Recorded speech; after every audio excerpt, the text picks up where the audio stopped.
रावण की राजसभा में विभीषण जी रावण को समझा रहे हैं कि राम जी को सम्मान के साथ सीता जी लौटा दीजिए और उनकी शरण में चले जाइए, जिससे आपका कोई अहित ना हो। कितना ही बड़ा कोई पापी क्यों ना हो, राम जी शरण में जाने पर उसकी रक्षा करते हैं। शरण गए प्रभु ताहु न त्यागा, विश्वद्रोह कृत अगज ही लागा। जासु नाम त्रय ताप न सावन, सोई प्रभु प्रगट समुझो जिय रावण। जिसे संपूर्ण जगत से द्रोह करने का पाप लगा है, शरण में जाने पर प्रभु उसका भी त्याग नहीं करते। जिनका नाम तीनों तापों का नाश करने वाला है, वे ही प्रभु मनुष्य रूप में प्रकट हुए हैं। हे रावण, हृदय में यह समझ लीजिए। बार बार पद लागऊं, विनय करऊं दस शीस, परिहरि मान मोह मद भजहु कौशलाधीश।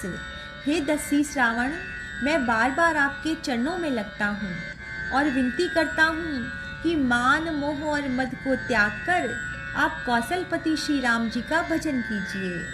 मुनि पुलस्त्य निज शिष्य सन, कही पटई यह बात, तुरत समय प्रभु सन कही, पाई सुअवसर उतात।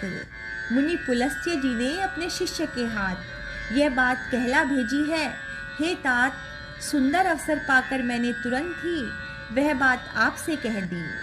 माल्यवंत अति सचिव सयाना, तासु वचन सुनी अति सुख माना। तात अनुज तव नीति विभूषण, सोर धरहु जो कहत विभीषण। माल्यवान नाम का एक बहुत ही बुद्धिमान मंत्री था। उसने विभीषण जी के वचन सुनकर बहुत सुख माना और कहा कि हे तात, आपके छोटे भाई नीति विभूषण नीति को भूषण रूप में धारण करने वाले हैं। विभीषण जी जो कुछ कह रहे हैं उसे हृदय में धारण कर लीजिए। रिपूत कर्ष कहत सठ दो, दूर न करहु इया है को। माल्यवंत गृह गयो बहोरी, कही विभीषण पुनि कर जोरी। रावण ने कहा कि ये दोनों मूर्ख शत्रु की महिमा का बखान कर रहे हैं, यहाँ कोई है, इन्हें दूर करो। तब माल्यवान तो घर लौट गए और विभीषण जी हाथ जोड़कर फिर कहने लगे,